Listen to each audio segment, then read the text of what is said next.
गरीब माँ के लौकी के पकौड़े। विमला एक गरीब परिवार से थी। उसकी शादी एक गरीब परिवार से हुई। वह अपने पालन पोषण के लिए एक सेठ के यहाँ काम करती थी। एक दिन विमला को काम पर जाने में देरी हो गई।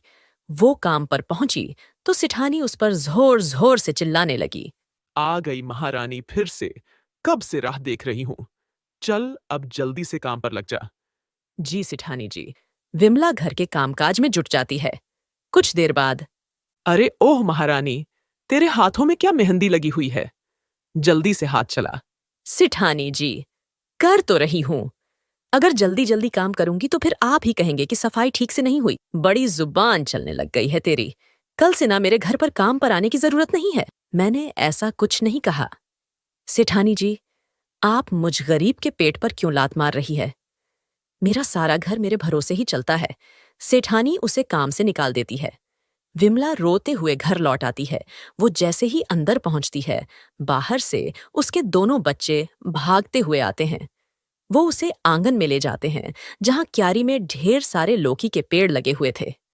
माँ, अब जल्दी से हम दोनों के लिए लौकी के पकड़े बना दो। लौकी के पकौड़े? हाँ, मेरा दोस्त है ना मोनू, उसने बताया था कि जब भी वह अपने गांव जाते थे तो उसकी दादी उनके लिए लौकी के पकौड़े बनाती थी। हाँ, वो तो मेरी माँ यानी कि तुम्हारी नानी भी बनाती थी। मैंने कभी बनाए तो नहीं, लेकिन हाँ, आज अपने बच्चों के लिए जरूर बनाकर देखूंगी। विमला को हल्का हल्का याद था कि कैसे उसकी माँ लौकी के पकौड़े बनाया करती थी। इसीलिए वो लौकी तोड़कर उन्हें छीलकर धोकर फिर बेसन मिलाकर उसमें मसाले डाल देती है और उन्हें तल लेती है।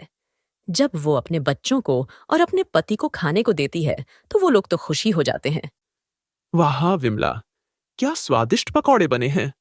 हाँ माँ, इनका तो जवाब ही नहीं है। ऊपर से करवाहट तो इसमें बिल्कुल भी नहीं है और खुशबू भी बहुत अच्छी आ रही है।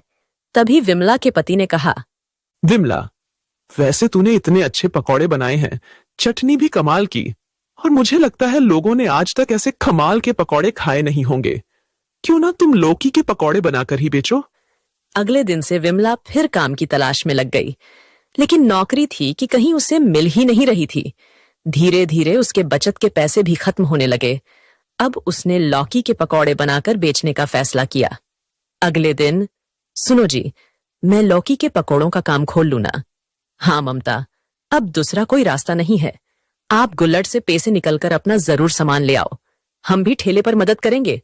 विमला बाजार से जरूरी सामान ले आई। फिर अगले दिन से ठेले पर पकौड़े बनाकर बेचने लगी। आइए आइए, गर्मा गर्म लौकी के पकौड़े और सिलबटनी की बनी हुई चटनी खाइए। लेकिन लौकी का नाम सुनकर कोई उसके ठेले पर आ ही नहीं रहा था। लौकी पकौड़े? अरे छी! लौकी की सब्जी तो बड़ी मुश्किल से खाई जाती है, फिर लौकी के पकौड़े कैसे खाएं? पहले दिन तो उसकी बिल्कुल भी कमाई नहीं हुई। उस रात उसने घर पर खाना नहीं बनाया और सबने मिलकर घर पर वो बचे हुए लौकी के पकौड़े ही खाए। लेकिन उसने हार नहीं मानी और अगले दिन फिर से उसने अपने आंगन में लगी लौकी तोड़ी और उनके पकौड़े बनाकर बेचने लगी। तभी पकौड़ों के नाम से ही कुछ अलग तरह का खाना खाने की इच्छा रखने वाले लोगों की भीड़ उसके ठेले पर लग जाती है और 20 रुपए में लौकी के पकौड़े तो हर कोई खाना चाहेगा। उस रोज उसके सारे लौकी के पकौड़े बिक गए। शाम को सारा सामान समेटकर जब वो घर आती है तो उस दिन वो बहुत खुश थी। विमला, कैसा रहा आज का दिन। आप यकीन नहीं करेंगे जी, आज मेरे सारे पकौड़े बिक गए। आज जितनी भीड़ थी, अगर कल भी उतनी ही भीड़ रही तो इसके लिए मुझे और पकौड़े बनाकर बेचने होंगे। अगले दिन विमला फिर ठेले पर पकौड़े बेचने लगी। लौकी के पकौड़े का नाम सुनकर उसके पास अब दूसरे गांव से भी लोग आने लगे। देखिए, मैं बहुत दूर से आई हूं, स्पेशल आपके ये लौकी के पकौड़े चखने। ये कड़वे तो नहीं है ना? टेस्टी तो होंगे ना? आप बेफिक्र रहिए, बहुत अच्छे लगेंगे आपको ये पकौड़े। उस लड़की ने भी वो लौकी के पकौड़े खाए तो वो बहुत खुश हुई। अब ममता के ठेले पर लौकी के पकौड़े कुछ ही घंटों में खत्म हो जाते। उसकी खूब कमाई होने लगी।